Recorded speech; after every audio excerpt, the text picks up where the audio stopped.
Duckies and Dice fans, welcome in. It is the Table Talk Show. I am Kay, one of your co-hosts, as you probably likely know if you're here. Below me this time is David, my other co-host. David, who the heck is you and what the heck is we doing here? Hi, I'm David, and this is the Candace Isn't Here and Kay has been downgraded talk show.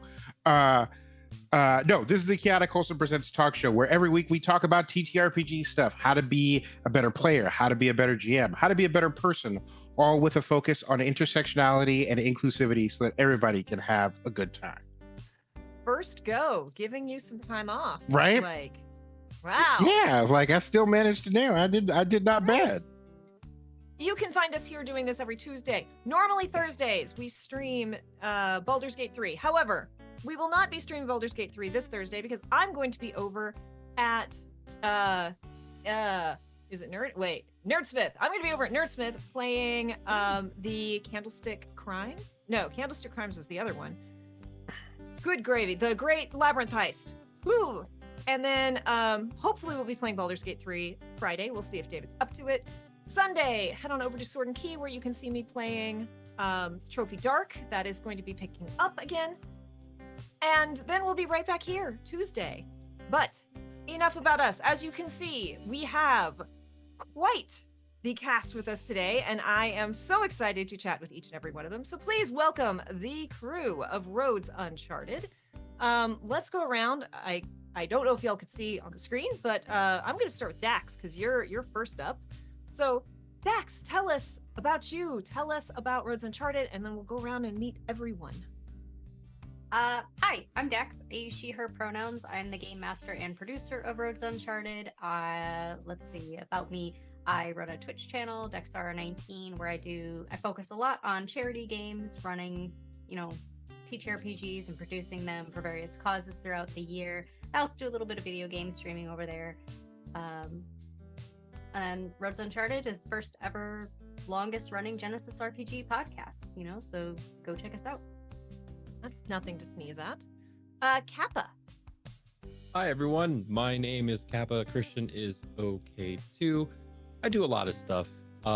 Most relevant to today, I am Ro. I play Ro on Roads Uncharted, our lovable adventurer werewolf person. I do a lot of stuff.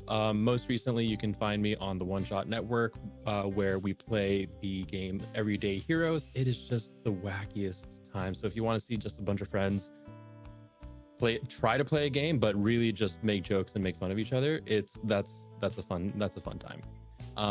But yeah, you can catch me on the internet at the Kappa Chris. And yeah, that's pretty much it. I use he, any pronouns. Excellent. Wren. Oh, hey, hi, that's me. My name is Wren. I use they, them pronouns. You can find me anywhere on the internet at Thorny Dryad. I am an agender variety streamer, podcaster, audio editor, and professional game master. I run a Fabula Ultima campaign through Start Playing Games, which is super great. I am also someone who runs RPGs on my own Twitch channel where we'll do focus on charity. And I have a monthly Masks a New Generation campaign that streams. Kappa is another one of the cast members in that as well. Good time. So you can check that out if you see my stuff on the Twitter. I try to advertise for that. But for Roads Uncharted, I play the wonderful and enigmatic character 8, the Warforged caretaker, who is currently undergoing some radical personality changes in season 5. I feel like that happens after like 3, 4, 5 seasons of a game. Like someone's got to change. And last but certainly not least, Sebastian. Right. Hello, everybody. I'm Sebastian Yūe. I use they, them pronouns. On Roads Uncharted, I play Trix, who is Novatrix the Lassen, who is everybody's favorite rogue, but also they like to call themselves an independent contractor, much more preferred.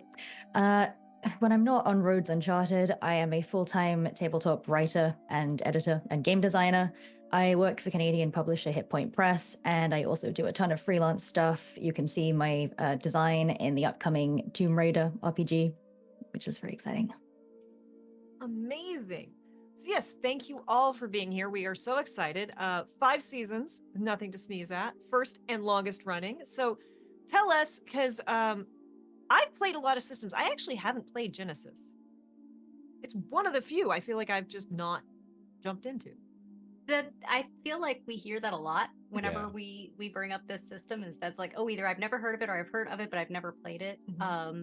It is essentially a narrative dice system. So you create your characters, and the crunchiest part of the game is actually creating the character, just for calculating XP for how to build it. But as far as the dice go, the dice all have different colors and symbols, and you pool your dice, so you have your stats, your if you have skills, you're gonna thank you, Kappa. If you're Visual gonna aids. yes, visual aids. If you have like a skill in something, like if you want to compare it to D&D, like if you're proficient in something, that changes the type of dice that you would use, because it means you have more of a chance of success. And then I, as the GM, would set the difficulty, whether that's the really bad dice that Kappa is showing on stream right now, or any number of modifiers. You throw the dice, and you got your goods that cancel out your bads, and whatever the net result is, that is what happens. And you can do anything from failing with style or failing forward, depending on how you want to word that. Or you could have resounding success, or you could have an absolute despair, which is a resounding failure. And it's really up to the GM and the players to work together to determine what that looks like for the scene. Something that I really like in our game is we often do end up with failures, but we always find a way to make those failures fun. Or you fail, but like you said, fail forward, or we succeed, but there are consequences. So Yeah, there's a sorry, my brain is always reaching for similar. There's a Star Wars game that's very similar in that dice system. I Yes. believe. It's the same publisher. Yeah. same That would publisher, explain they it. use Okay. almost the exact same dice. Yeah, it's so Yeah. similar that actually I am playing with Star Wars dice, because the dice are out of print, or I think maybe recently have come back, but I'm using Star Wars dice to play this game, because the symbols correspond to the same things, even if they look different. So Mhm. that's how I play it. Yeah, and the colors of the dice and the shapes and everything are the same for both systems. It's just the symbols are different, so they're totally Yeah, but I interchangeable was- if you have access to one and not the other. Yeah, but I was able to find the Star Wars dice on eBay, but alas, not the other dice. So Isn't there a reason why people haven't been playing Genesys very, very much? I thought the book was out of print. There's a They- combination of factors that Yeah. led to that. One of the big things that happened was about 5 years ago, the original RPG department at Fantasy Flight Games was downsized and then sold off to a subsidiary. So it caused a lot of weird shifts in the way they produced their RPGs. And unfortunately, Genesys had been released around the exact same time that happened, and it caused a little bit of strife with the implementation of the system. I have a feeling that they probably had bigger plans for it, but they just never really followed through on them. But Yeah, 'cause that's there are just a couple- speculation on my part. Yeah, I mean, there's a couple supplements. I mean, they've got the Terranaut supplement, which is more fantasy geared. Then you got Android, which is, more sci-fi geared. And then Genesys is built to be more like system agnostic, and you can use it for pretty much anything. So, Kind of like Cypher to an extent. yeah, almost like Cypher. Yeah. Yeah, that always stinks when something happens with the publisher and it just ends up hurting everything. Like we were all talking about, because I play in a Starfinder podcast, and they were all talking about, Pathfinder 2E's out. Maybe we're gonna get the Starfinder 2E. And I'm like, we're never gonna get Starfinder 2E. It's never gonna happen. Starfinder is so small, and they've just downsized that, and Starfinder 2E is announced. Never mind. Egg on my face. Part of of the issue too is that the dice in and themselves are a bit of a problem. I know there are a lot of people that don't want to get into any of the systems because they don't want to have to buy special dice when they could use their D&D set for another system, which is why a lot of people tend to not even play the Star Wars Fantasy Flight game system. They'd rather hack 5e to turn it into Star Wars, or hack Pathfinder. It's just the dice are not a thing for people. They'd rather Yeah, use what they have. proprietary dice are a very divisive topic for people in the role-playing game community. So yeah, I am a dice goblin, but I'm also like, I didn't want to have to buy the Avatar dice to play Avatar. I don't want to buy I've got so many dice already. That's where, for me, I like that there are online dice rollers for that kind of stuff. You know, I totally understand having something tactile that you can roll and everything, but I mean, if the tools are there, and it would be great to just try it, branch out, and then decide if you want to invest later on. You know? So I'm glad that there are tools out there that exist for these games with the proprietary dice. That's definitely made it easier. And I played a really interesting system called Through the Breach, where instead of rolling dice, you flip cards, and they have a completely unique card set, but you can also play it using normal trading cards or playing cards. You just, hearts or rams. And so it was like, okay, that at least is easier. Yep. And kind of piggybacking off of what Kappa said, there's a lovely companion bot that you can put in a Discord server called D1CE or D1C3, and it uses commands to roll Fantasy Flight Games dice for you. So if you ever want to try, and everyone uses Discord these days, you can get that bot in your server and you can give it a roll. We have it in our server. We've used it for guests. We've used Sebastian was able to use it when they first came on, until they could get some dice. So, I am definitely a big proponent of digital dice, especially like for GMing, because sometimes you have to roll 30 D6s. And I have it's not on my desk right now, but I have a journal that is just for keeping track of active D&D stuff. So if I'm in session, but also I have a notepad file and a calculator open, and so not having to dump a bag of dice on my desk and then sort out the ones that I need and then roll a whole bunch, when I can just go click, click, click, click, click, here's the math, make a note, is really powerful. And then it also makes it so that accessibility is a thing, because we all like to have swag when it comes to our just look at Kay's background. We all love to have cool stuff, but those proprietary dice are kind of a barrier to entry, and so a digital alternative removes that barrier and makes it easier to introduce it to other people so that they can get into it too. 100%. One-shots and charity games, right? There are so many charity games where it's I would love to play this, but it requires a thing that I don't have. And if this were going to be a campaign, then I could probably justify investing in it. For this one shot, can I do it digitally? I don't trust RNGesus, but for a one shot, it's okay if he betrays me. Yeah. Yeah, that's what I did. I came on as a guest originally, and I was using the dice bot in Discord, and then I picked up this system to play this game for this show. So now I have my own dice. It's exciting. So I wanted to ask, because I actually said before, I'm in a Starfinder podcast. I joined in the 3rd season of it, mostly because they were a GM and 3 players, and we're we actually kind of need some more people. How has it been keeping up the energy? Because 5 seasons, 5 years that's a time. Do one of my players want to take this from your perspective, so I'm not the only one talking? Yeah, I mean, I think because when I joined, it was just Wren and Kappa, and so I came in as a a third player. And so I've really enjoyed the way that the momentum has been going. I can't really speak to like the long term stuff, but I think I've been around since did I join in season 4? Yep. Like, yeah. So yeah, I joined at the start of season 4. Go ahead. No, Red. please, Kappa, you first.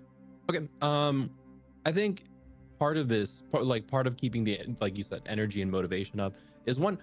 This is a fantastic group of people. I like honestly don't think that a table can go as long as it does without having a good connective tissue between the players at that table, and that also includes the GM. Dax has made a very, very compelling world and interesting story that we get to play around in, and that has been keeping me invested in the story as much as I am invested as a person in these people that I enjoy being in the presence of. Yeah, for my perspective, 5 seasons. I've been around since the very beginning of the podcast. I'm the common thread beyond the GM for this game, and I think part of what drives my motivation for this, as Kappa said, it's the players, it's the people at the table. I've seen a fair number of players come and go from the game over the seasons, but those are all for various real life reasons. People need to come and pick up things and do other stuff. But I think that beyond the people, it's also the flexibility of the game system itself that really lends itself to the story we're telling. As was mentioned during the dice section we just talked about, failing forward, success with complications. There's never a cut and dry thing that happens in this game, and we are always challenging each other to come up with fun ways to twist the screws and make interesting stuff happen during the game. So we keep it fresh. I think one thing I wanted to add as well that I forgot, Dax also lets us shape the world. It's not just the GM, but we can add different bits of lore, different bits of culture, which again has us building investment into the story. I think that's something that more GMs should allow, especially for longer term campaigns. Play how you want to play for sure, but I think there is a special magic that comes with tables that collectively grow the world together, as opposed to just one person and then everyone else kind of playing around in the sandbox. So my question is, April 2020, the first episode, what happened leading up to this? Like, what's the genesis for Roads Uncharted? What made you pick the system? Where'd the idea come from? Maybe there was something happening in the world that prompted that. I mean, nothing important happened in April 2020. Like 22, So- you Yeah, no, well, actually, so fun thing. So, our group actually was together back in 2018, the original group. We, at the time, I had a couple players that were really super into Critical Role, like super fans, and they're like, "Oh, let's do a 5e live stream. That can't be too hard." So, famous last words. famous last words. So Wren and I had the best tech at the time, which honestly isn't saying a lot, but we had the best tech. So we're like, well, we'll run tech, from our house or whatever. And like, I had wanted to always run a game, so I was like, I'll run the campaign. Sure. I kid you not, first session I had 10 pages of notes. Kid you not. Because as a new GM, I wanted to plan for every eventuality, which as you GM more, you learn can't do that. So we did about 11 sessions, and then we're like, this live stream is just not working, between tech issues and everything. And like, honestly, D&D is just not really helping us tell the story we as players want to tell. So Wren and I ended up going to Gen Con in 2019, and we're like, well, what if we turn this into a podcast? You know, there's some panels that are going on about podcasting at Gen Con. Let's go check those out while we're there and see if that'd be something that'd be viable. So we went to, like, I don't know, like, what, 4 or 5 panels, Wren? Yeah. And we got some really good advice from a lot of different podcasters of all different sizes and all different types. And we came back to the group and we're like, hey, like, why don't we turn this into a podcast? Because then we can record ahead. We can edit out, you know, any long pauses or rules discussions because, you know, whatever. I was like, and hey, Red and I have experience playing Genesys. This is a really narrative system. Let's turn it into that. That actually might help with, you know, because we're a very narrative table. Mm-hmm. And it was about them. We lost one player, which is fine, you know, between life and the fact that just Genesys wasn't their thing, which is totally fine. Not every system is for every player or every GM. So one of the things that they tell you told us at these panels is that if you possibly can get at least 3 months, better if you can get 6 to 8 months, but at least 3 months of backlog, you know, so that way, God forbid, something happens in your recording schedule. If you miss the recording, you're suddenly not rushing to record and edit and release to meet your scheduled deadlines. So we had been recording for like 6 months before we even released the episodes. The fact that it released in April 2020, right after the pandemic hit, ended up kind of working out because we were already on Zoom and everything else. So it's not like we had to really shift in, you know, how we were going to handle things. So, yeah, it just comes down to you know, we had wanted a system that was really going to work for the story we wanted to tell, and podcasting seemed like a lot less stressful way to run a campaign comparing to a live stream, which I won't speak to how Wren's editing process and how stressful that may or may not be, but from the GM side of things, it is a lot less stressful. I do want to dig into that because, again, I'm on a podcast and we all pitch in with the editing. But before we go any further, I want to take just a big step back and say, like, tell us Roads Uncharted. What is the elevator pitch? What if someone is in here and is like, these seem like cool people? The heck is this? See, what can I remember from what I put on our website?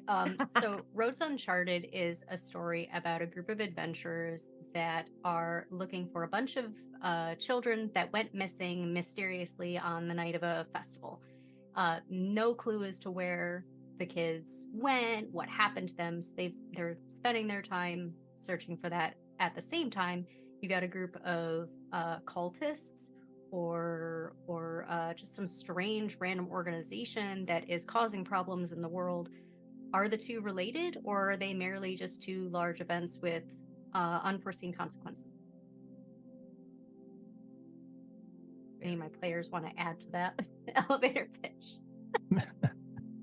I'm trying to think of, like, what could I add to this in this elevator ride?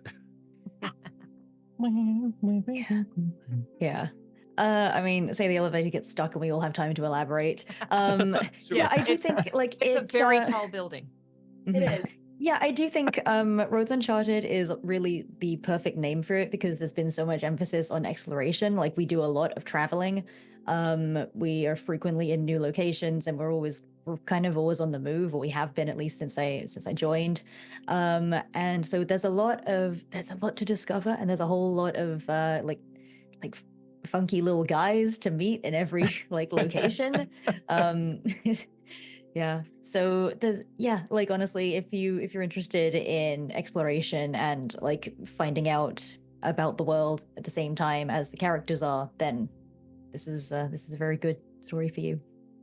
Yeah, if you like whimsical characters and strange happenings, it's a great podcast to pick up. We've got, in our first season, we introduced the idea of Jerboa people, and we've got all sorts of other great, strange denizens in the world, including squirrel folk and raccoon people, and, you know, the usual standard classics, like your werewolves, your minotaurs and things like that. But we've had a whole slew of great characters in the story, and despite telling a heartfelt and sometimes emotional story, we do get those moments of comedy and levity in, and I think it's just an overall fun romp to have, where we subvert some tropes or make fun of tropes that you see in role-playing games as well.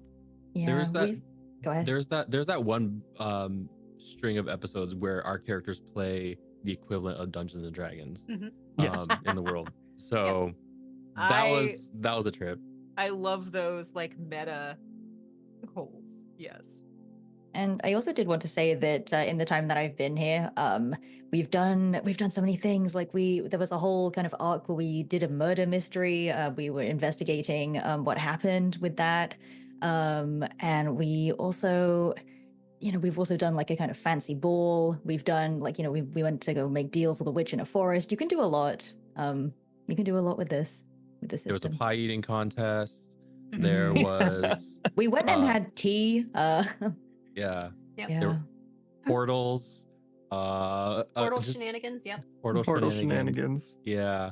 There's a prophecy, some talking jewels. Yeah, there's a lot of like the story spans a lot of just eclectic pieces, and it's just fun to, to think back on how far we've come in the time that we've had telling this story. Whoa. Sorry, Wow. I am being bullied.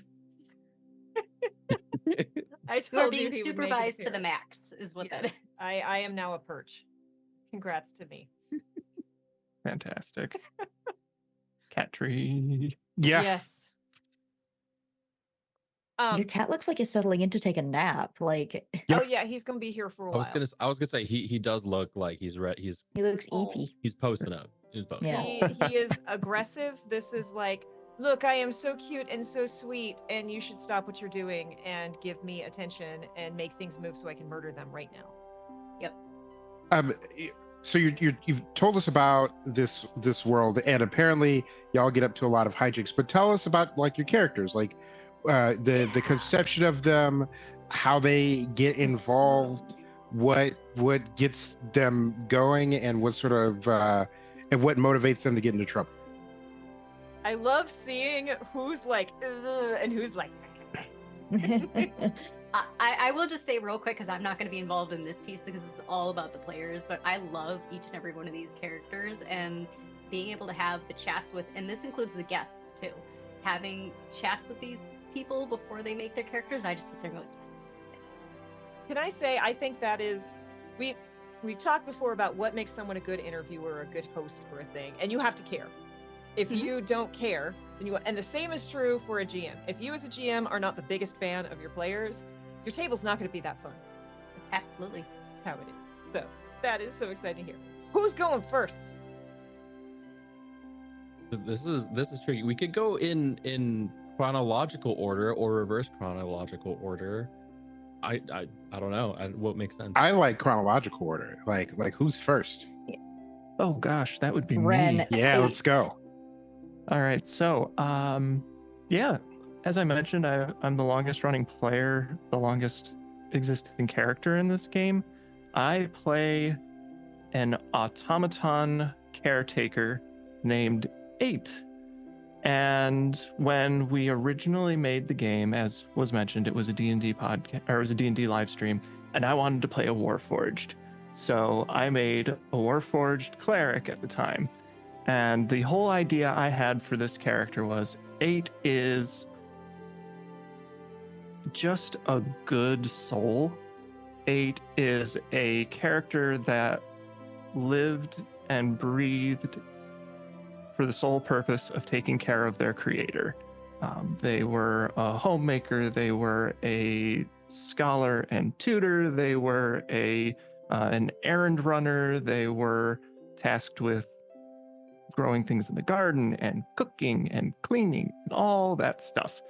And throughout the series, 8 has a very heavy emphasis on naivety, wanting to experience things for the sake of experiencing them, and cooking, because 8 loves to cook and 8 loves to share meals with friends. And in 8's experience, everyone is their best friend. because what else would someone be if not a friend? So 8 has this wholesome air about them, and it gets them into so much trouble throughout the entire series. They make a lot of friends, they make a lot of enemies, and they don't understand a lot of social nuance. It's a real fun character to play. One of the real things I wanted to explore with this character wasn't necessarily just like, oh, I want to be a robot.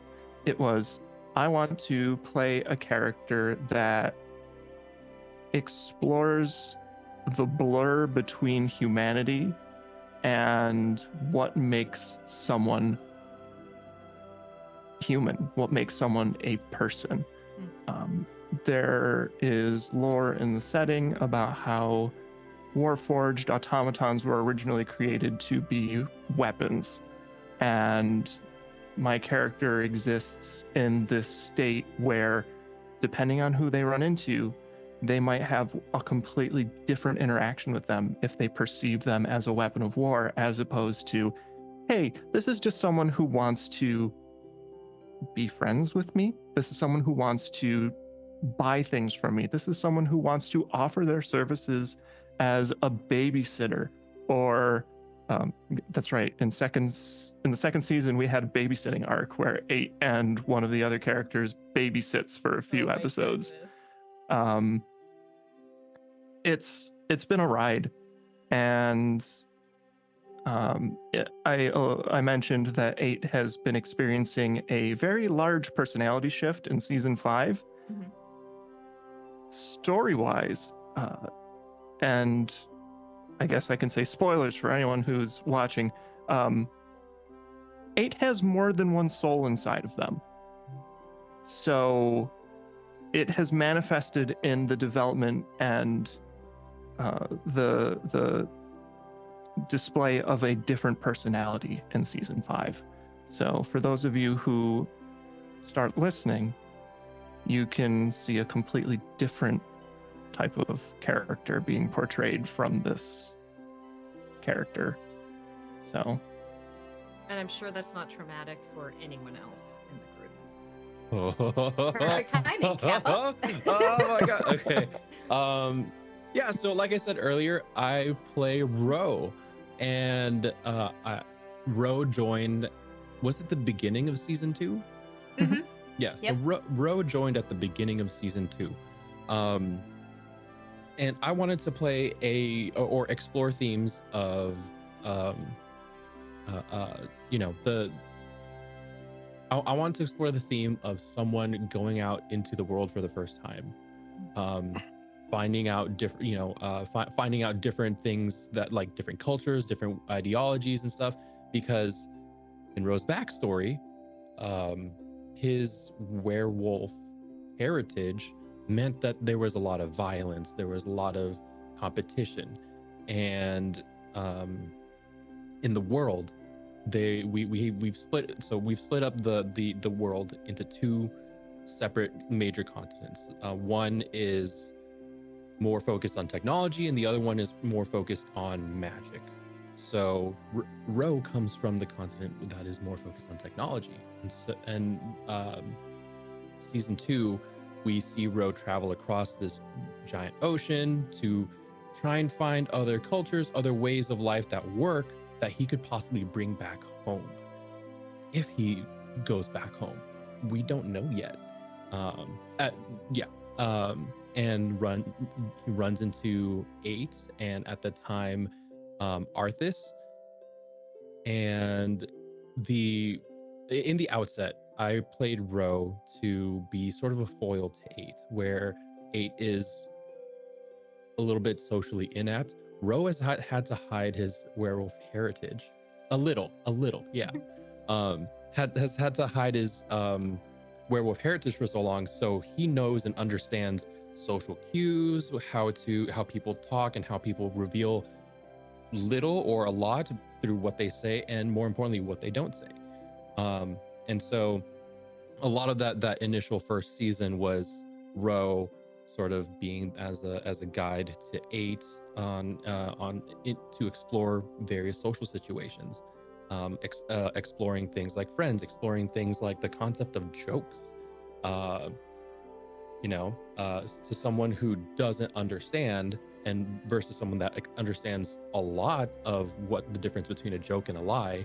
It's a very fun exploration of that dynamic. And so through going and as a result going through all these adventures, joining the cause, and meeting various people, various cultures, towns, cities in this magical continent, Ro is starting to learn, aside from that, there are other ways to live in a non-violent manner. There are so many different ways to enjoy life on the road. We meet a very specific NPC, one of our guests, and introduces Ro like the concept of, you can just do this for a living. You can just be an adventurer. And since then, Ro has latched onto that concept of adventuring, and has really thrown himself into it without really knowing the severity of what a life of adventuring can get you. Mhm. Yeah. Because he's paired up with 8 for this journey. There's a bit of that naivety that bleeds from 8's character into Ro's character. And they go about helping folks, going to authorities and be like, how can we help, pop into a town, and like jumping at any opportunity to make other folks' lives better. And it isn't until later that, oh man, some people just don't want that.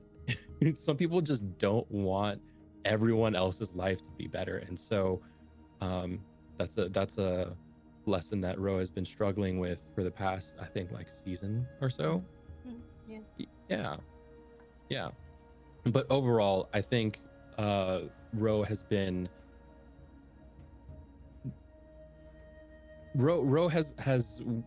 embraced the adventurer lifestyle, but we don't know whether or not he's still going to go home. We had one guest who we ran into that is from Ro's history, from his backstory. So that's really fun. Go listen to that, because it's some of the most emotional storytelling that I've ever been a part of. And yeah, I don't know. I think that kind of dovetails pretty neatly into Sebastian's character. This whole like exploring the darker side of adventuring. Yeah, honestly, my character is Trix, spelled Trix. And when I was creating them, I personally usually do not, if I'm in a game from the very beginning, I do not really consider the party composition, because from my point of view, I'm just like, everyone should play whatever is fun, and if we end up with no healer, then well, I don't know, we'll figure it out and it'll be funny. But because I was coming in later, I looked at the party composition already, and I was like, okay, they have a kind of magic user healer type, they have a warrior kind of party face type. And I was like, yeah, but like, what if I played a rogue type of character who was a bit more, who was used to dealing with like more illegal activities, and who had a different fighting style. Trix is a very tactical, analytical person. I've really enjoyed playing that. They're an Adarkai, which is kind of this setting's equivalent of like a dark elf. And they've been very, very reluctant to talk about their backstory. And the episode that we just finished recording got into that like a tiny bit, and we're on a cliffhanger right now. And so I don't know when that episode is going to air, but it'll be a while. But they've been very reluctant to talk about where they come from, who their parents are. And that is about to explain, we're about to enter some territory about that, and it's going to explain a lot of why they are the way they are. And regarding Ro and 8's relationship to helping people and to being open to working with, the authorities, Trix is a completely different conception of who is a friend and who is not. They're coming at this with a lot of prejudices that are informed, so arguably justified, like they are coming from somewhere, but they're also they're very reluctant to trust people in positions of power, and they're inclined to take their resources and funnel them into other people who are, more deserving or who don't have them. I mean, it's kind of like Robin Hood situation to an extent, and I like the idea of playing a rogue who has a very who has these kinds of sensibilities, but is still ultimately at the end of the day, the result is that they're in the right. Morally, I saw that this party composition was for, very much characters who wanted to do good, and I was like, okay, so I'm not just going to be a stabby like murder hobo. I mean, we can do that, but yeah. And they I'm trying to do this in a way that's not spoilers. They're sitting at a very interesting intersection of privilege and also poverty, because they have been in various, they have a criminal background, and they did a lot of illegal stuff like smuggling and theft and blackmail, just to get by, because those kinds of jobs pay well. But we're about to see what kind of made them do that in the first place, and the kinds of things that they decided to give up to do it. And it's going to be really interesting, I think. I'm anticipating that the other characters might feel a little bit betrayed by this, because their whole persona is like, ACAB, like screw rich people, and it's going to be really interesting to find out where they come from. So, which is only funny because it's your character that turned them into that too. Yeah, so it really is. I mean, we had a whole arc, and yeah. it resulted in us looting the mayor for all of his life savings, and his life savings was ridiculous. It was like $250,000. It was like $250,000 or something. It was so much. Yeah, We, and I Absurd. didn't. Yeah, and Dax was like, I didn't think you would take all of it, and I was like, of course I'm taking all of it. We can afford to stay in nice taverns. Right. Yeah, we can right. afford to stay in nice taverns now. We can afford to buy a horse and a carriage. We don't have to walk. So this to is be fair, I great. said that because I hadn't actually. I was like, oh, there's gonna be this, and then some cash, and they're like, we're gonna take all of it. So I'm like, okay, now I actually have to decide how much cash, and I'm like, Yeah. I threw out an arbitrary number, forgetting what my own conversion to actual dollars would be, and then we sat there and did the math, and I was like, oh, it's a lot. I have a lot of money. Yeah, because I Yeah. think Dax was thinking what is a realistic amount for someone of this person's, status to have, and it makes sense. It was just very funny, and so Trix has been a very much authority figures, we can just nick their stuff, they won't miss it, they could just buy another one, it's fine. Yeah. And for an example of this is I think 8 we were in a town, and the guards are also constructs, and 8 was like, oh, these people are constructs, maybe I could talk to them, maybe we'll have something in common, they seem like nice people. And Trix was like, no, they're guards, you can try to talk to them, but they're going to attack you, don't bother. So it's been a very interesting way to explore these kinds of social dynamics and relationships that are very much informed by our characters' histories.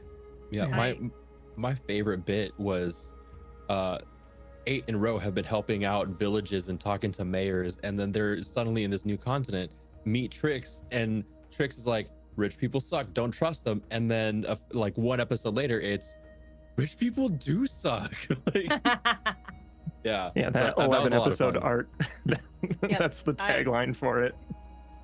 I had to grin the whole time, Sebastian, because when I joined Emergency Power, I basically did the same thing. At Starfinder, I played I looked at the party comp, I'm like, they need a face. They don't have a face. It went real bad for them when they tried. I was like, I'm going to play a Solarian, which is basically a space paladin, who thinks they're a rogue. And yeah, I was the shady character, and with the shady, with the past that they didn't want to reveal. Also, hello, Matt. I could not say hi because I'm currently being owned. So yeah.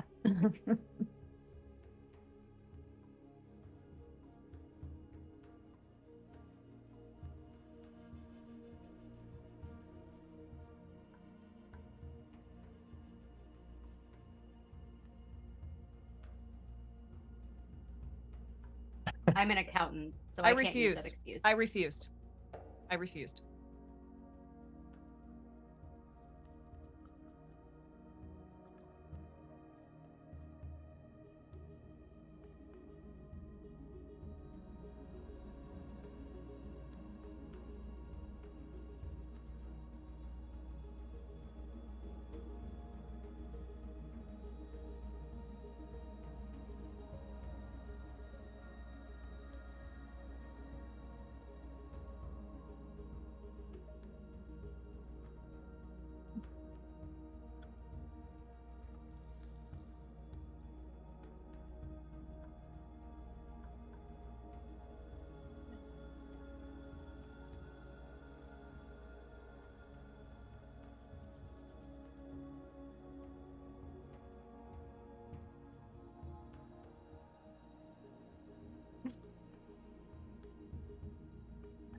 I'm like, my character has an Yeah, intelligence the of 8. abacus I'm too, not doing and the math. the little old calculator with the...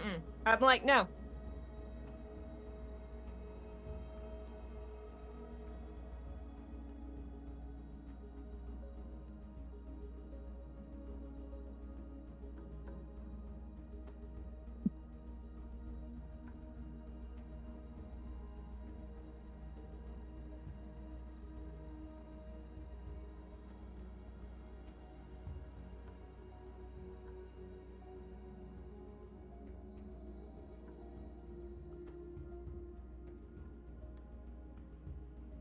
Yeah.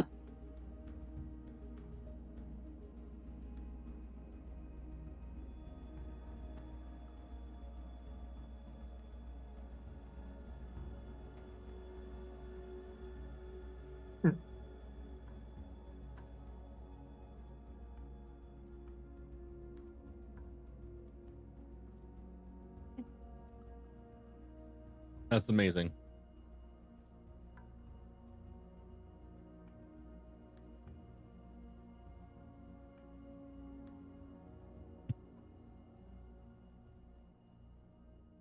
Yeah, just got up until Trix joined, like Annied. there'd never been, we're gonna loot the body, we're gonna do this, we're gonna do that. None of that. So it didn't even cross my mind. Just threw out a number, forgetting I had actually done a literal 10-time conversion. So yeah.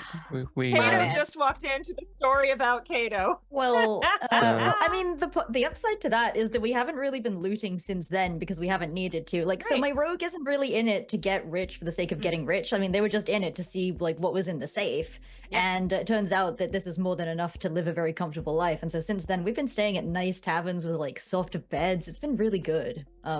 Yeah, We have a horse and a our carriage, and we characters can have sit been in in the the back. carriage this whole time. Yeah. Ever since Yeah. meeting you, I mean- instead of just sleeping bagging under the open sky. Yeah, so I mean, when it We came have to like to leave this town, like we were like, so where are we headed? And Trix was like, I mean, first stop is we have to get a vehicle. It looks like we have a lot of, you're dragging around these heavy packs, and everyone was like, wait, we usually walk, and I'm like, yeah, but consider that you might not have to. Like, we can have pack animals. Like, Life can be easier. yeah. Yeah, I showed up and we right away, pretty quickly went into like one big fight, which led into a mini boss fight and kill the mini boss. And everyone's kind of like doing their thing. And I'm like, I am searching the body. And everyone's kind of like, oh, we don't really loot. I'm like, I'm not looking for money. I want info. I'm looking for IDs. Like, who is Yeah. this mofo that you've been chasing? Yep. Yeah. Yeah, they're just kind of like, oh, yeah, the way our money system is, we don't really have to loot bodies. And I'm like, I don't care. I need info. I'm not looking for money. There are other things you can look for on the body. That's the beauty of this party, realistically, is, we've been playing for so long, and we get into fights, but we've never really, like, murdered anyone or killed Well- I said most of the seasons. Most. And There's been looting bodies minimal has murder. never been a thing that we would have ever considered. We had a literal Trix's literal guest was to come find us for what we did and who we took out, right? Is that Yeah, I can't wait for that That's like the recording only session. person that we've Cannot wait. killed.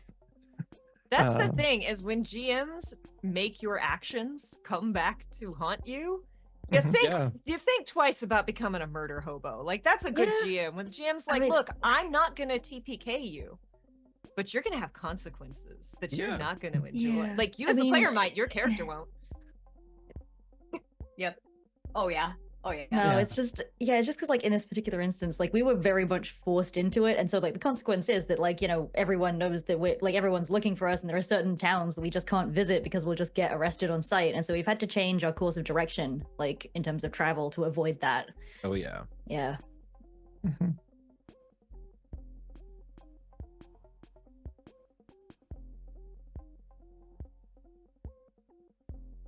Yeah, and I mean, it was Yeah. Yeah. And it was a really interesting discussion because Trix was like, no, we got to kill this guy because he's just going to go back and tell his god buddies. And 8 was like, well, I already said I wouldn't kill him. And, you know, like, I want to be a person of my word. I was like, the hey, line? Don't make 8 a yeah, liar. don't make 8 Yeah, a don't liar. make And a Trix liar was, out of 8. Trix was I like, was like, and in that moment, my character was like, you know what? Sure, I'll do it for this character's self-preservation, but also it will come back to haunt us. And then maybe I can, in so many words, say, I told you so. And then next time this happens, then perhaps we'll reconsider the strategic implications of our decisions. Yeah. So yeah, that's it's been really fun to play with that. And then it happened. Yeah. Yep, and then it happened. and then it happened. Well, if it isn't the concept. Yeah, I mean, I don't know. yeah, like I did try not to be so much of a dick about it, but we did have that conversation. It was a very hard lesson for Ro to realize, you know, to learn, you know, and I think that it's stuff like that where we can turn something into a narrative growth point is great between this like in this cast. So I don't know, I'd rather have consequences and stuff rather than everything happen the way we want all the Yeah. time Your character forever. can't grow unless they make mistakes and have Yeah. stuff happen. Like, not everything is going to be sunshine and rainbows, you know? I mean, Yeah. like, and that's not to say that if you're running your game and everything's sunshine and rainbows, that's not okay. You know, it's all dependent on what table you got going on. But I find that characters and players tend to enjoy it more if there's stuff for them to grow from. I like we grow as people. spice. I like spice. I like And conflict spice. and consequences. And I like one of the things that I like about this group is that we're very good at communicating with each other, but we're also not afraid for our characters to get into disagreements, and nobody's taking it personally. It's been really nice. Sorry, I Ren, like you were gonna say playing- something? Yeah. I like playing disaster queers. So if they can't go off and be a disaster somewhere and learn from it and then go be a disaster in a different way, why am I playing TTRPGs? I mean, speaking of disaster queer, I mean, Ren, do you want to talk about Amara real quick? Oh my Well, god. What about Amara do you want me to talk about? I don't know. I like strong women. we've referenced referenced 8's other personalities so far. I think the current arc that is in season 5, we've shifted away from 8, which my character desperately misses. I don't know what the audience reaction has been. I've been a little bit disconnected from that, but I don't know. Do you want to talk about Mara? Yeah. So one of the fun things with 8 is throughout the seasons we've had, 8 has displayed alternate personalities, which have always at their core still been 8, pretending to be someone else. For example, there was Inspector 9 when we had the pie eating contest that turned into a murder mystery in season 2, and Ro, 8, and Arthas worked with the local constabulary to investigate the murder and determine who killed the pie eating contest champion. 8 developed the persona of Investigator 9 for the sole purposes of investigations and detective mysteries. Then there was 7. 7 is 8's rogue-ish personality, who's more like a thug and enforcer more than anything else. Worst rogue ever. Pretty Worst. much.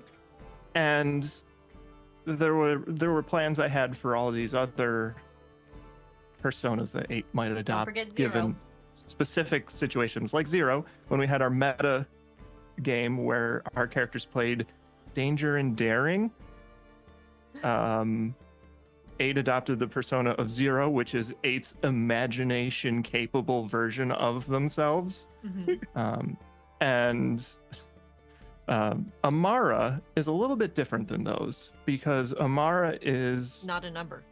not a number, and most importantly, Amara is the personality and soul of the woman that created 8, which is revealed in season 5. And Amara is a person with experience well and above that which Trix and Ro have, as far as we're aware. I mean, Trix has been around for a while, but and we don't know everything Trix has been into yet. So It stands to reason that Amara's several hundred years of life has given them a little more experience. Amara's a fighter. Amara's a tinkerer. Amara's a bit snarky. Amara's a bit more on the same page with Trix as far as trusting people and going along with schemes and things like that. It's a very big shift from 8's happy-go-lucky, plucky personality that the audience has been experiencing for the past couple of seasons. So when the shift happens in season 5, I hope that it surprises the listeners as much as it did the other players at the table when we revealed this change in game. And this was a character concept, an idea that I had from 8's inception, was that the creator wanted to find a way to prolong their life. So they slipped their consciousness inside of a construct that they made. Think very much like Alphonse in Full Metal Alchemist. A soul attached to a suit of armor, more or less. But that also brings up the questions of humanity and where does one personality begin and where's the other take over from there. There's the discussion between the characters of consent and what makes it okay for this character to take over the existence of another soul, another person's essence, essentially, and how do we kind of reconcile that. And we've had some really great in-character conversation about that.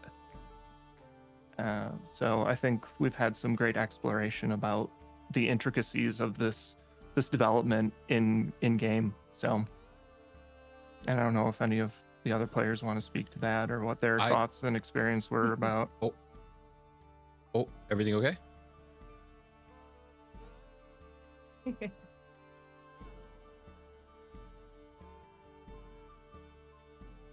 Oh no. Let's see. I don't know.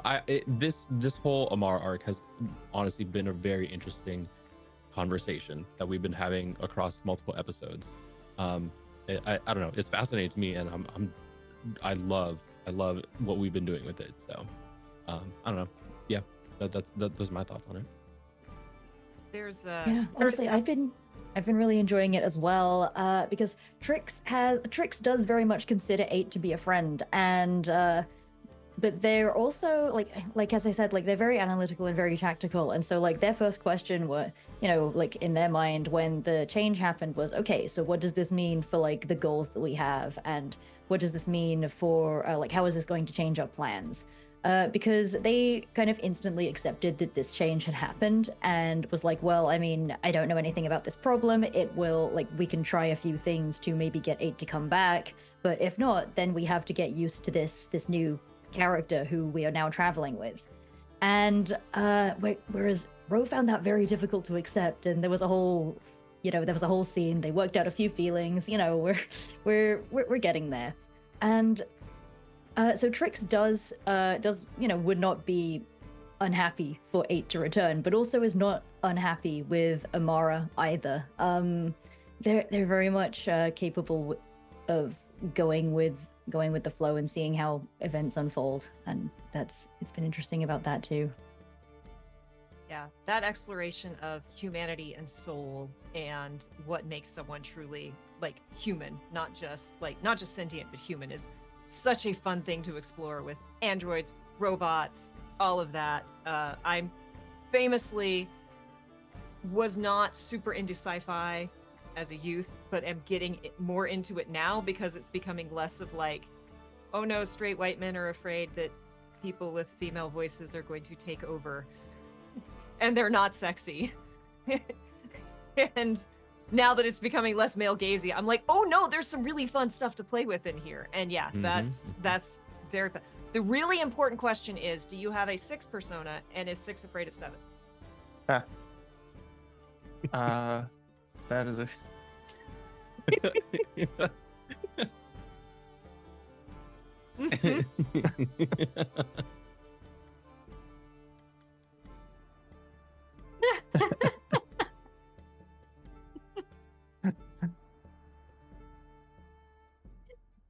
I appreciate it. I do. I appreciate it. Thank you I for will making it. always go for the painfully long setup joke any chance I get because it inflicts psychic damage on David. Love it.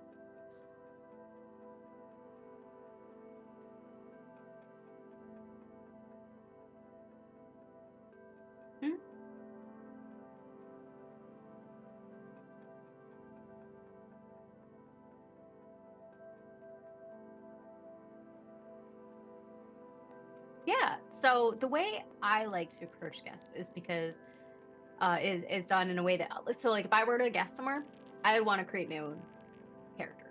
I wouldn't want to be told you have to play this, you have to do this. Like I'll do it, but it's like I'm gonna have 10 times more fun if I can create my own player, have some investment in that. So usually my process is I'll start with the players and I'll say, hey, I'm thinking about reaching out to so and so to guest on the stream. Everybody okay with that? You know.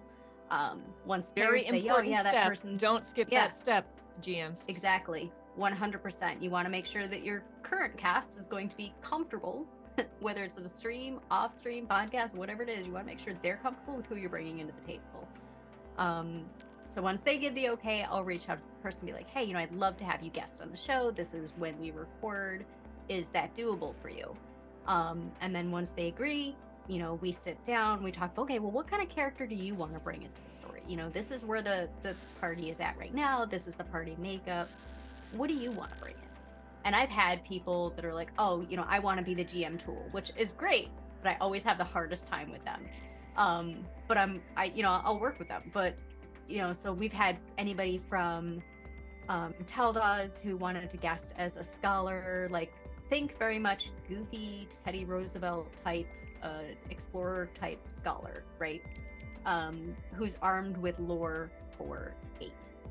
Or you've got C, who guested as a werewolf from Rose Pack, you know, and brings in that antagonist nature. You've got Lexi, who guested as a minotaur, whose sole purpose is to get through this labyrinth. And then you've got Warrior, who guested as a minotaur, who his family runs are a bunch of adventures, and he runs a gardening store. And, you know, his family hasn't been seen in a while, so he's going to go on his very first adventure. And what's the best way to go on an adventure is you go to a tavern and you wait for people to show up. And that's how he got involved with the party. So, you know, it's just, what do you want to bring to the story?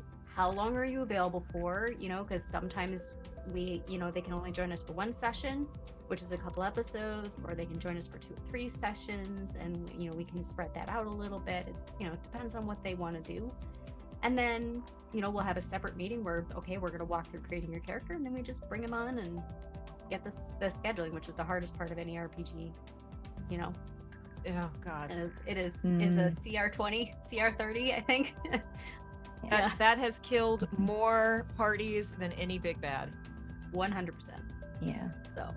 Yeah, I originally started on the show as a guest, and it was interesting. Like, I can speak to that from like the guest perspective also, because I asked Dax a few questions, like, you know, what's the general vibe of the party, and then I got a sense of like, okay, like these are actually genuinely very nice people. Let's see. I mean, and I was like, okay, but like, what if I made them? What if I like showed up and like it could be a simple escort mission, and then later I betray them, and then we get into a conflict, and that was really fun. And then I was like, hey Dax, so is there a faction that the party has run into that might perhaps have cause for, you know, would they want revenge? Would they send someone else after this party? And so we kind of worked out like where this guest character could fit into the lore of the world, and where like which kind of plot threads we could pick up. And that was really fun. I spent like a whole episode just being nice, and you know, we had dinner, like, you know, 8 cooked us a very nice dinner. It was like potatoes and stuff, and then we had cake, and then like my character how to make a roast potato. Yep. Yeah, I think I did. Right.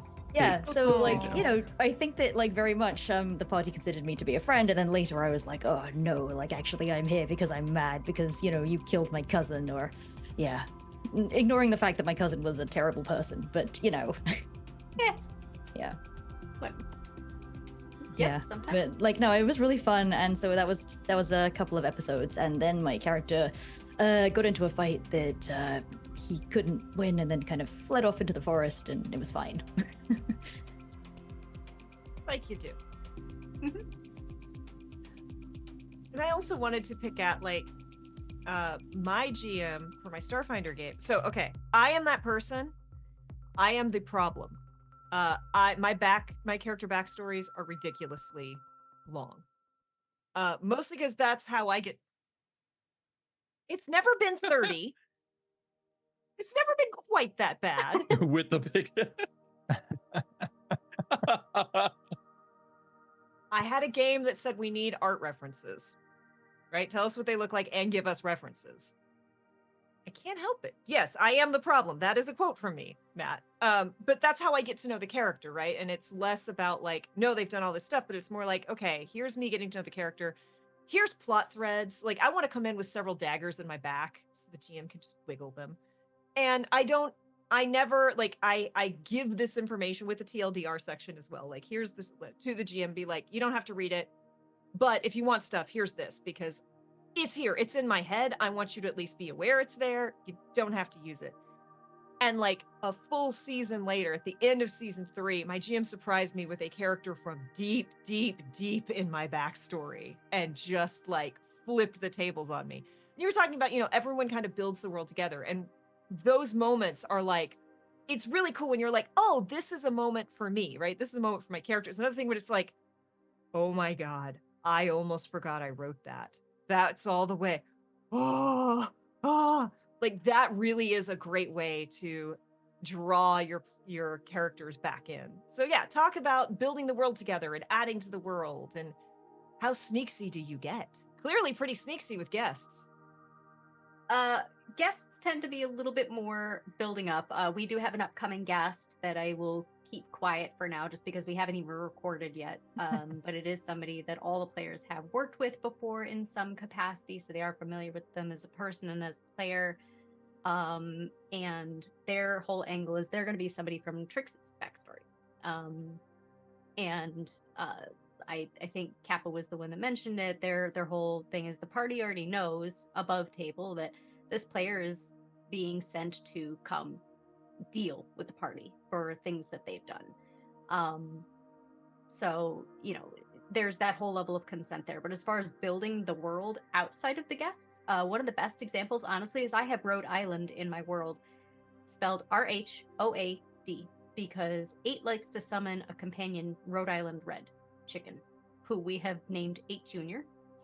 And it is a magic chicken. And so in season 2, the first summoning of 8 Junior, Wren's like, I want to summon like literally a Rhode Island chicken. Can we just make that Rhode Island is a thing? I'm like, yeah, sure, but it can be RHOAD, so it's legally distinct. Mm-hmm. Like that's the kind of stuff. We had a guest, Valiant Dorian, that came on, and Val was the only guest so far that I've had that I was like, hey, I need this NPC to be played, and you are like one person I know I can trust to do this. Or is this something that interests you? And he's like, oh yeah, hell yeah. So he came in, he played a sultan. And I gave him the name of the city, but I said what the city looks like, what the culture like. Mm-hmm. It's totally up to you. So we got Dusk Hollow, which is very inspired by, Indian and Malaysian and like all these beautiful bright colors, the food, the way people dressed, all of it was based from Val. Yeah. That's awesome. I need to interject really quick because Matt said 8's not clucking around. They are not, okay? There have been multiple iterations of 8. 8 has, we have described 8 as 100-piece chicken nugget size, car-sized. There have been swarms of 8, so no, 8 does not cluck around. 8 Junior, yeah. 8 Junior. There was a point where it was, for me, playing around with, first of all, with 8 Junior, we saw 8 Junior as a regular sized chicken, and then a huge chicken, and then a car-sized chicken. And I thought that would mean that 8 Junior is being summoned from a dimension where time and size is different than ours. So we were just gonna get eventually a kaiju-sized 8 Junior. But Kaiju. in terms of like building the world, I like influencing the world in smaller ways where introducing language or a name for a place that will stick around with the NPCs that you know that live in it. There's a town that was named after another a character that had left the campaign, and I think we, what was it? So it was Chill Falls. It was Chill Falls, and then it was I had a player that had to leave. So the way I wrote it out was that we kind of split the party, where I did a bonus session with this character to kind of, for the audience's perspective, have a little closure. But 8 and Ro found out from a letter, oh, I've been tasked with this mission, meet me over here. So like they had a little bit of the season to do like their own adventures. We had a bunch of guests during that time, and then they get to this location, and they find out Arthas had basically saved this town and had done this huge favor for them. So they come upon this town as members are arguing amongst themselves how best to memorialize what he has done. We could carve his face into a rock. We could change the name of the town. We could hold a festival annually. And Rose like, why not just do all three?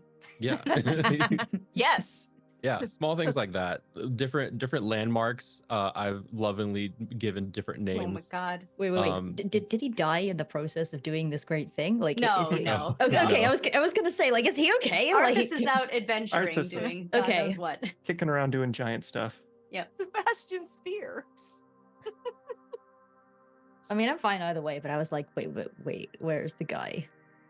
He's around.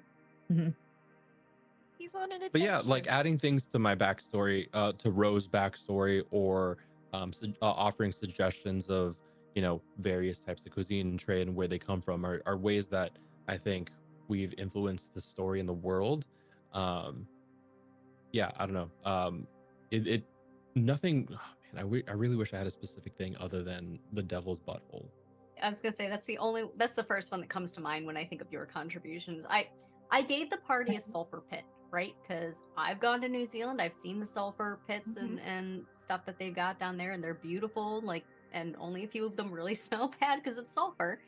And so I said, there's this sulfur pit called the Devil's Bathtub, which is actually a name of one of the sulfur pits down there. And so Rose like, I don't know why they call this Devil's Bathtub. They should call it the Devil's Butthole. And like, that's all the players call it. Yep. As they do.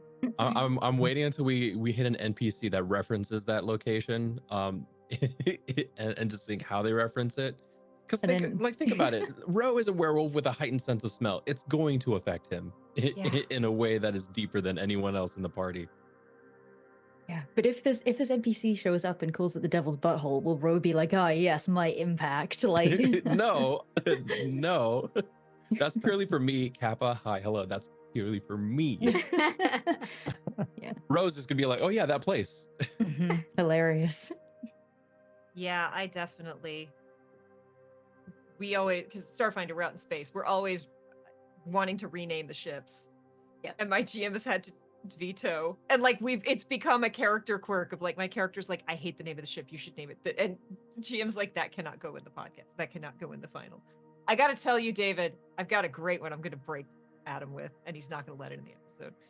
But yeah, that's my joy, is just throwing this out, and it's like, that has to be cut. That cannot go in. And we all have to like get back to center now, so we're not laughing as we come back in and try to move this on. Oh my goodness. Whoa. Pirate, thank you Ooh. so much for Whoa. all of the gift subs. That is so generous of you. 25? Amazing. That's in a cradle. Hello. I am the one chatting with you in chat too. But yes, thank you. Goodness gracious. So yes, has anyone else added a butthole to the game?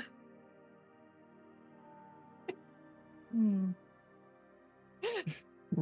thank goodness. Just the standard Just- number. Never. This one. That's all you need. That's the one. Yeah, I mean, it's hard to pinpoint a lot of examples because it's just as we go places. Oh, Like, yeah. I might say, okay, we're coming across this town. Wren, what's the name of this town? Or, just stuff like that, Yeah. So, I like to play to find out, and this system and this table in particular is a very good example of that.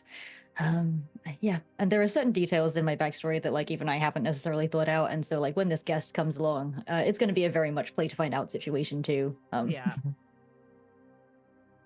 Yeah, Yeah. I mean, another example is where 8 originally hails from is a place called the Wyvern Islands, which I was given the freedom to do with as I see fit. And they're a bunch of flying islands on the far side of the world. And 8 took a magical airship that brought them down to the landmass below. And it's just a whole thing.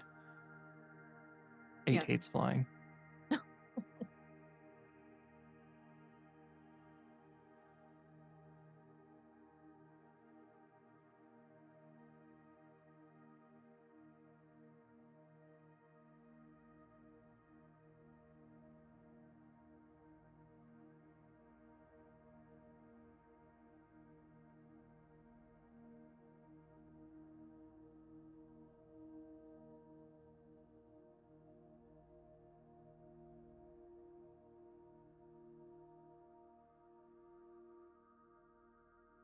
Players, if you can think of a moment where you remember seeing me scramble, please bring it up.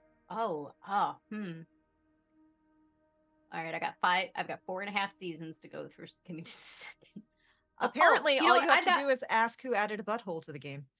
I've got one. Okay, so it's not the biggest, but the first one that comes to mind. So this character Arthas that we mentioned. So Arthas plays a giantkin, which is essentially a giant descendant, so not a full giant. And when Neil was telling me about the character that he wanted to bring in, he's like, yeah, I'll be like kind of like themed off of the D&D Goliaths. I'll be like 8 feet tall. I'm like, okay, tall but doable. There's some basketball players that are 8 feet tall. It's doable, right? Okay. Mm-hmm. Player comes in the first session. He's there. He describes this character and says Arthas is 11 feet.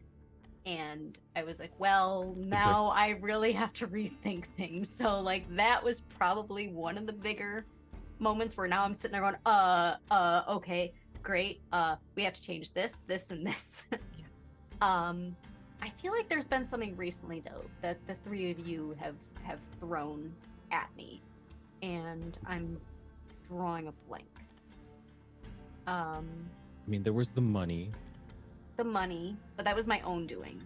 That was the consequences of my actions, not the consequences of your actions. Yeah. What was it when we decided to invite the Banshee in for the party? Right. Actually, yeah, that's a good one. So, season 4, the arc that really like established Trix The murder mystery arc as a full-time party member. So as the players have kind of alluded to, Ro and 8 were like, yeah, they've got this banshee problem. She's haunting the streets at night. There's a curfew established, and let's help them. And Trix is like, well, I guess if we gotta, sure. And so they confront the mayor, and Ro and 8 and Trix are pretty convinced that the mayor's the reason the banshee's here. So like they set up this big dramatic, like, kind of like a Clouseau or Like a to make a home- really like dated home. reference, like Perry Mason, like those big noir dramatic reveals, right? And so I played off like the mayor's wife is like, oh, slow clap, like good for you, but you're wrong. And they're like, fine. The banshee's outside, right? And I'm like, yeah. And they're like, we're gonna open the door and let the banshee. And I'm like, well, And wreak havoc So- on all of the city's elite of Sparrow's Landing Yep. that are And all while that was congregated happening- here. Yep. And while that was happening, I was upstairs taking the opportunity to loot. So that was great. Like, Good job, party. Yeah, so Nice that was- distraction. that was not something I was expecting. And that's definitely a much more recent, yeah. There was a point where there's this cult going on in the world, and 8 and Ro decided to start their own cult, the Cult of Joy, where it's not really a cult, it's more of like a pledge to spread wholesomeness throughout the land. in opposition of the cult of Tanith that we were fighting. But then if we ever come across members of the cult of Tanith, we would try and out cult them and invite them to the cult of joy, stuff like that. And so that sort of thing comes into play in one episode where we actually sit down with a bunch of cult members, and we know that they're cult members. They don't know that we're cult members, and have dinner with them and try our best to get them to either, one, get information out of them, but two, renounce their ways. From, I don't know how well it worked. We'll see, but yeah, I don't know, something like that. There's a lot of these little moments in the story where for sure Dax was not expecting it. Either it's usually a clip or a line. You can hear in the podcast when I pause and I go, "Oh, okay." Like that's usually when you hear me say that, that's usually something that the players have done that I was like, "Okay, I wasn't expecting that." Absolutely. So we are nearing the end of our time together. Chat, if you have any questions for this group, now is the time to throw them out. But y'all, thank you so much. If there are any final thoughts or things you'd like to promo or tease, now is the time. I don't know, just listen to, like, promote Roads Uncharted. Just listen to us, please. It's a really great story. It's super, super fun. Yeah. We release new episodes on Fridays. Yeah, every Friday we release episodes. We do take a little hiatus in between seasons, because we're all adults. We have, schedules and things. So it's good to take a break. It's good to do seasons, even if you're not a stream. We do have some recap episodes out there where we kind of go over the highlights with clips and stuff. So if you're not entirely sure you want to listen to a full 4-season backlog before getting into season 5, most of the seasons have a recap except for season 1. We've got some great bonus content out there too. Like we had Paladin guest as a GM, and that was the D&D meta game. So that's, if you just want to listen to something a little with mechanics more familiar to get used to the characters, like those are some great episodes to check out too. And go check out the merch store. And the merch store, which I always forget. We hit over 5,000 downloads, so we're Congrats! In 37 different countries. Yeah, it's pretty cool. Yeah, we're not stopping anytime soon, so it's like 10K when, Pirate Fox Atlas wants to know, what's the worst way you all have succeeded in a plan? Oh, probably. I do want to say, like, the incident when Amara, like, that made Amara come out. We succeeded in the sense that we all escaped with our lives, but that was a very messy success. Messy success. Yeah, resulted in, deaths of 3 people that were also. But to be fair, we're also trying to kill us, so it was fine. But just a self-defense murder hobo moment. Yeah. Disarmed someone, like literally disarmed someone. Yeah. Yeah. They weren't. No. We did give them several chances we did give them several chances to, like, let's just back up a bit, talk this through. Nah. So, maybe, like, that's the first one that comes to mind. Don't know if anyone else has any. Max had a very big reaction, so I feel like she's got something. Yeah. That was actually the moment that came to mind. What's the worst way?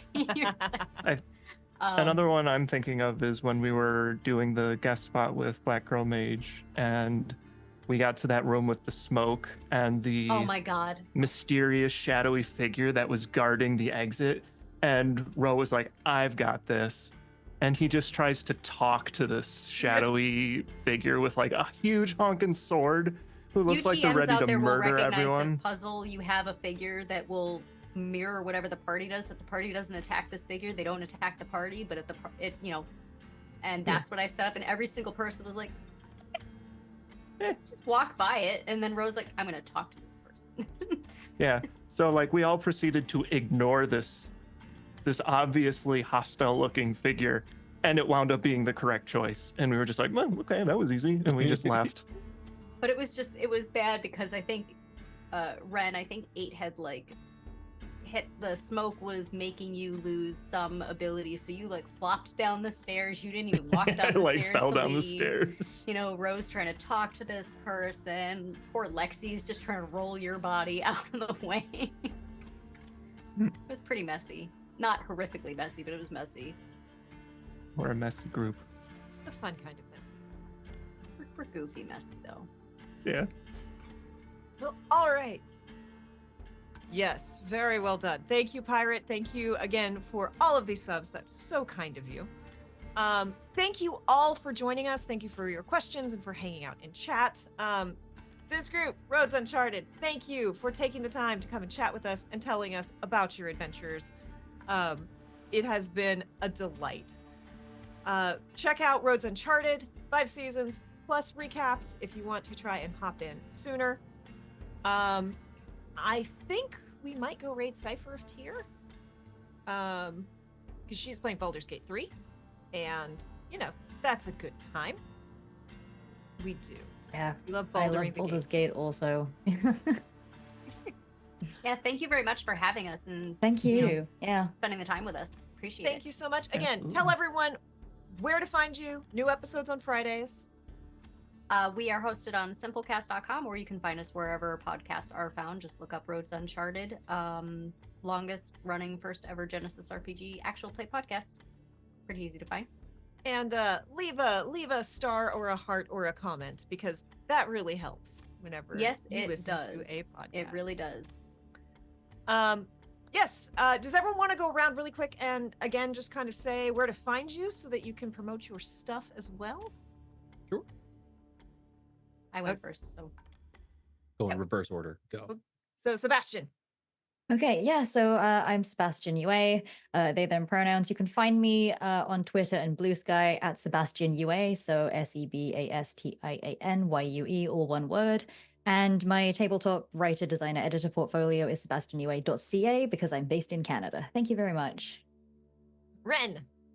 Yes, me. You can. Hi, I'm Wren. I'm your friendly neighborhood agender podcaster, audio editor, variety streamer, and professional game master. You can find me everywhere on the internet at Thorny Dryad. That's like a prickly bush. You may also find my link tree by looking up Thorny Dryad. I have some start playing games available. If you want to join a wonderful, fabulous Ultima game, give it a look. Kappa. Hi, everyone. My name is Kappa. Christian is okay too.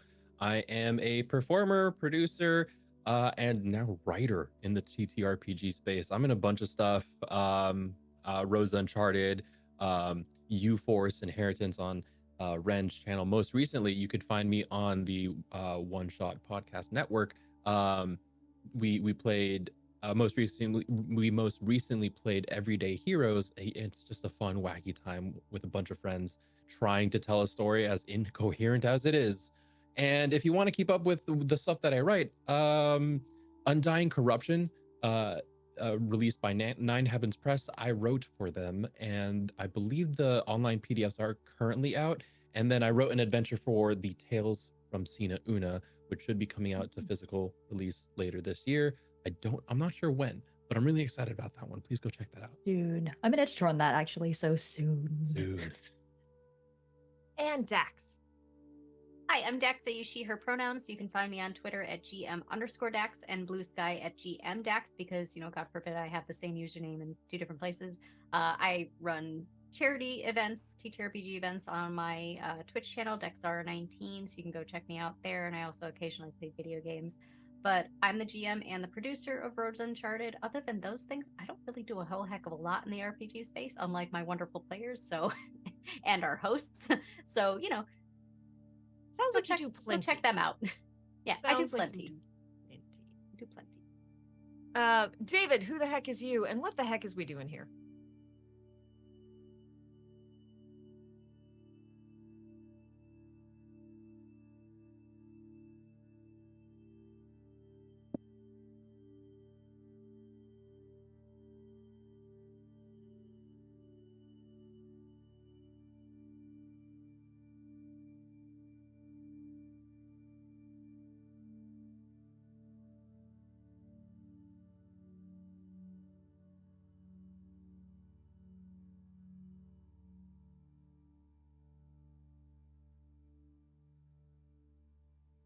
Ennis, find us here doing this every Tuesday, often with amazing guests. And sometimes it's just us. Sometimes we have Candace because David can't be here. And we are always lucky to have Candace.